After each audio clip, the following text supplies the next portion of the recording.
siang Mbak, saya Regan, mahasiswa dari Universitas Internasional Batam. Dalam hal ini kami ada tugas nih Mbak dari dosen ketenagakerjaan mengenai topik wawancara, dan topiknya itu mengenai masalah karyawan magang gitu Mbak. Baik. Nah ya, sebelumnya boleh Mbak perkenalkan diri dulu Mbak. Iya, nama saya Fiona Sofyan. Saya bekerja di salah satu perusahaan perseroan terbatas di PT Great Data Indonesia sebagai Human Resource bagian administrasi. Saya langsung ke wawancaranya dulu nih Mbak ya, pertanyaannya nih Mbak. Dan topik wawancaranya ini kan berkaitan dengan tema hukum ya Mbak ya. Sebelumnya juga di Undang-Undang Ketenagakerjaan ini kan juga ditegaskan ini Pak mengenai magang ini, yang mana magang ini juga merupakan bagian dari pelatihan kerja.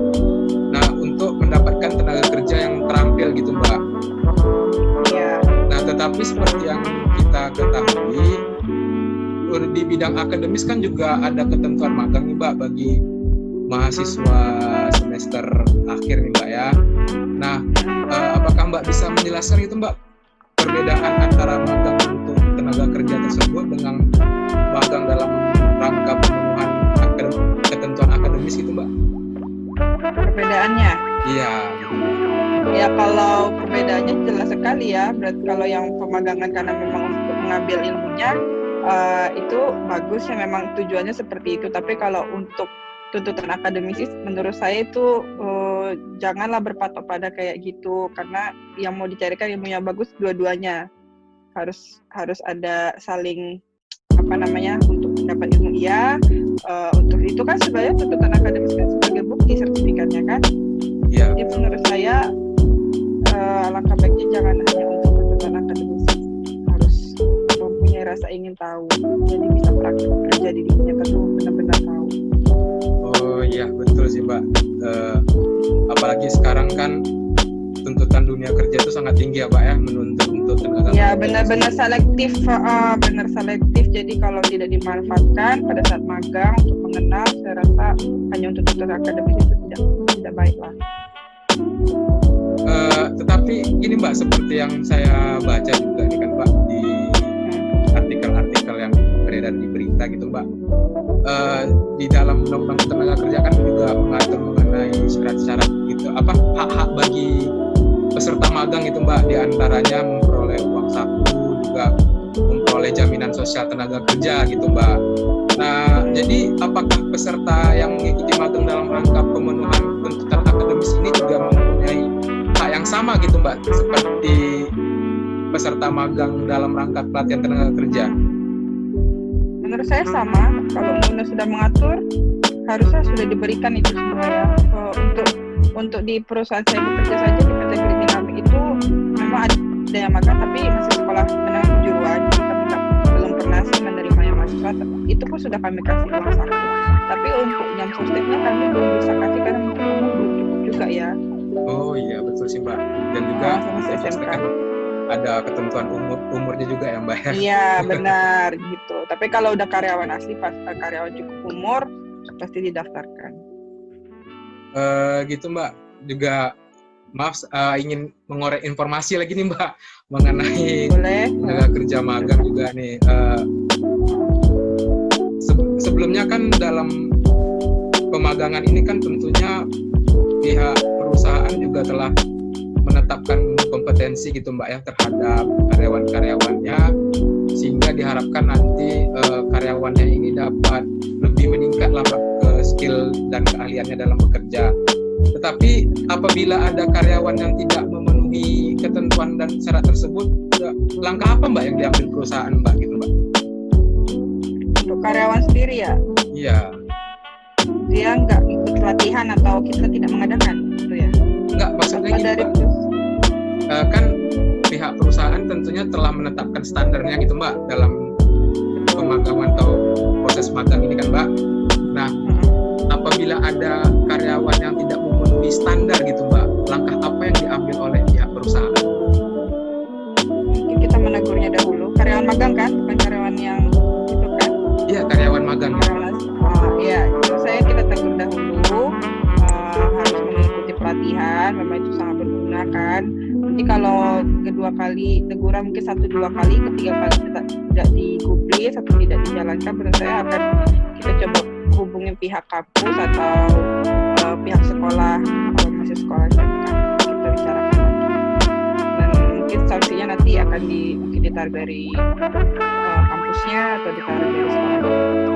Memang harus mengikuti sih. Iya. Juga gini Mbak, mengingat jumlah tenaga kerja sekarang kan angkatan kerja juga sangat tinggi, dan kita seperti yang kita ketahui juga lapangan tenaga kerja kan juga terbatas gitu. Untuk jumlah maksimal ketentuan tenaga kerja di perusahaan Mbak itu ada nggak Mbak jumlah maksimalnya, kuotanya gitu Mbak? Nggak ada sih, tidak ada batas ya, tidak ada batas maksimal untuk tenaga kerja ya, tidak ada batasnya sih. Di perusahaan saya sendiri itu mungkin kembali ke departemen sama kebutuhan manpowernya itu cukup atau tidak gitu. Dan tidak dibatasi sih, memang kalau memang banyak kerjaan memang membutuhkan tambahan 1 orang yang harus mentalnya khusus pasti dicari. Gini Mbak, mohon maaf sebelumnya, mau nanya untuk karyawan magang ini biasanya di perusahaan Mbak itu ditempatkan di bagian mana ya Mbak ya?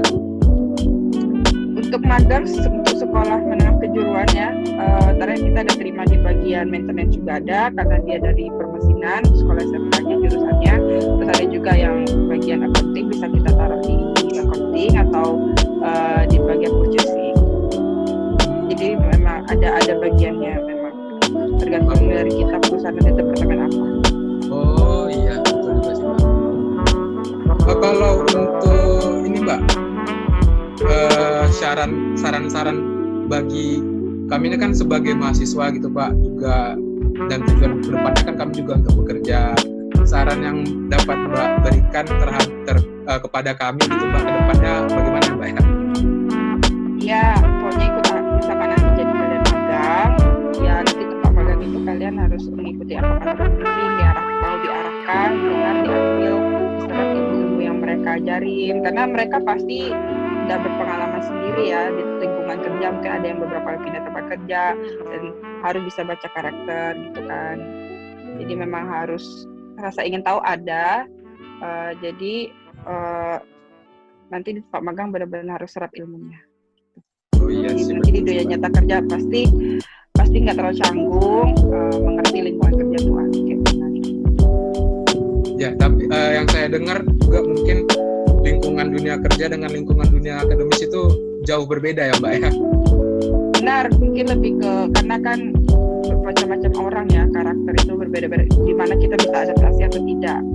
Itu aja dulu yang pertama, adaptasi dan attitude kita yang paling utama. Karena mungkin untuk ilmu sendiri itu ilmu pelajaran atau apa teori-teori yang kita pelajari di kuliah itu kadang nggak langsung dipakai, mereka pasti attitude dulu, dan itu semua bisa belajar dari nol juga, baik dari misalkan yang tidak jauh dari sistem komputer atau apa, itu pasti belajar dari nol lagi di perusahaan baru. Untuk keadaan COVID ini ada mempengaruhi nggak Mbak ke dunia tenaga kerja gitu Mbak?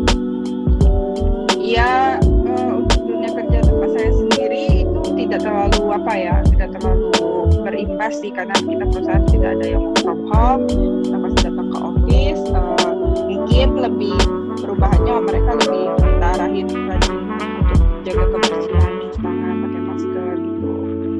Mungkin ya tetap ada rasa khawatir karena kita memang kedatangan customer langsung datang ke toko, tempat kita masih bisa fisik, kita tetap jaga diri. Tetap mematuhi prosedur ya Mbak, prosedur kesehatan. Ya, protokol kesehatan kita udah terapkan. Sebelumnya terima kasih Mbak atas waktunya dalam wawancara ini. Mohon maaf sebelumnya apabila mungkin dalam wawancara saya ini ada terdapat kesalahan kata